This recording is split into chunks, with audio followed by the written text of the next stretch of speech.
3 dates, 3 alleged tranches of UAP disclosure. A program called Pursue, the Pentagon's reported successor to AARO's detection mission, supposedly releasing findings in waves across May and June of 2026. Social media lit up. Disclosure communities treated it as a countdown. But here's the question almost nobody stopped to ask. Where are the actual documents? Not the headlines, not the tweets, not the second-hand summaries, the signed reports, the federal record numbers, the traceable government paper trail. Tonight, we run that audit because the distance between what's been claimed and what's been verified is wider than most people realize. First, the basics. AARO, the All-Domain Anomaly Resolution Office, was established by the Department of Defense in July 2022, formalized under Deputy Secretary of Defense Directive. Its mandate to investigate unidentified anomalous phenomena across air, sea, space, and transmedium domains. Dr. Sean Kirkpatrick led AARO until his departure in late 2023. John Kosloski, a career intelligence professional, was named his successor, confirmed in the role by mid-2024. Pursue, sometimes referenced as a next-phase operational program, has appeared in defense media reporting as AARO's Evolved Detection and Analysis Mission. But critically, no publicly available DoD directive or program authorization document for a program specifically titled Pursue has surfaced on official .mil or .gov domains as of this recording. The three-tranche timeline, May 8, May 22, and June 12, 2026, circulated widely across UAP-focused media outlets and social platforms beginning in spring 2026. The claim, AARO or its successor office would release disclosure-relevant findings in 3 structured waves, escalating in specificity.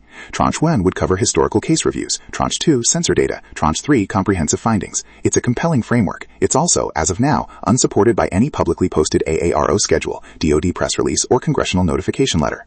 No Federal Register entry references these dates. No official AARO communication, on their website or through the Pentagon press office, has confirmed a 3-tranche release structure. Now, the June 5, 2026 report. Multiple outlets attributed a new AARO report to Director John Kosloski, reportedly released on or around June 5. This report allegedly describes, among other cases, a multi-day UAP incident from October 2023 involving military assets and anomalous sensor returns. That incident, if the report is authentic, would represent one of the more significant cases AARO is publicly addressed. But here's what the audit reveals.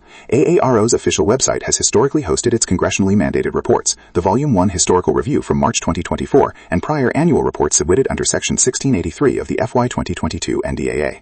Whether this June 5 report appears there, with a report number and signed transmitter letter, is the evidentiary threshold that matters.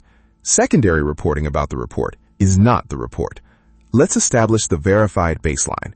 AARO has published on the record its 2023 annual report to Congress covering fiscal year 2023 UAP case data. The Volume 1 Historical Review, released March 8, 2024, which concluded, controversially, that it found no verifiable evidence of extraterrestrial technology in U.S. government possession. A classified Volume 2 was delivered to Congress but has not been publicly released. These documents carry official transmission dates and are referenced in congressional records. They are real. They are traceable. Any new AARO release must meet this same standard before it can be treated as confirmed government disclosure rather than reported government disclosure. This is the core problem in UAP discourse, the media-to-evidence gap.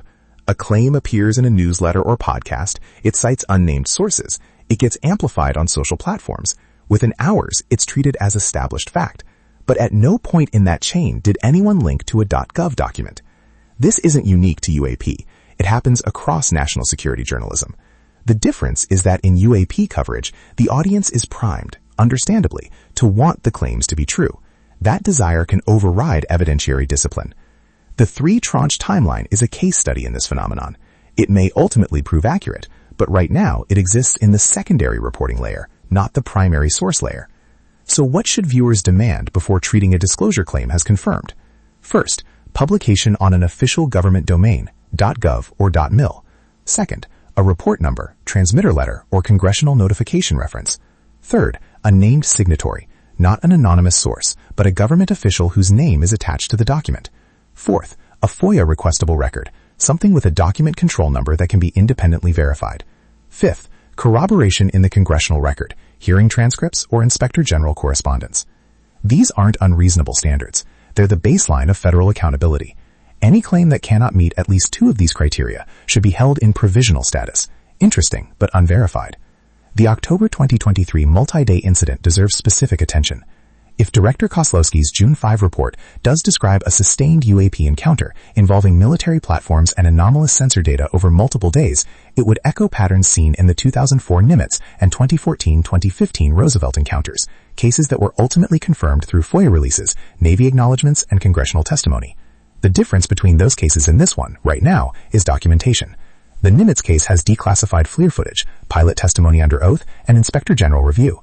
The October 2023 case, as of this recording, has media attribution.